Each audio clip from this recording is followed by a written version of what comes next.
Tanangga tezda energiya kerak bo'lsa, mayiz ye. Men qoningni temir bilan boyitaman, kamqonlikka qarshi kurashaman va ovqat hazmingni yaxshilashga yordam beraman. Ayniqsa sport bilan shug'ullanuvchilar uchun juda foydaliman. Kichkina bo'lsam ham foydam katta. Yuraging baquvvat bo'lishini istasang, hoziroq tursha iste'mol qil. Men yuragingni kaliy bilan mustahkamlayman. Bundan tashqari ko'zlaring uchun ham foydaliman. Immunitetingni kuchaytiraman va ichaklaring faoliyatini yaxshilayman.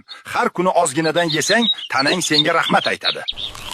Juda kuchli tabiiy energiya manbai kerak bo'lsa, quritilgan xurmo ye. Men miyangni qo'llab-quvvatlayman, asablaringni tinchlantiraman va immunitetingni oshiraman. Shirin ta'mim bilan organizmingga kuch bag'ishlayman. Aynan shuning uchun roza tutgan odamlar meni tanlaydi. Suyaklaringni mustahkamlamoqchi bo'lsang, quritilgan anjir ye. Men kalsiy va magniyga boyman. Qon bosimini me'yorlashtirishga yordam beraman. Yana ich qotishiga qarshi tabiiy vosita sifatida ishlayman.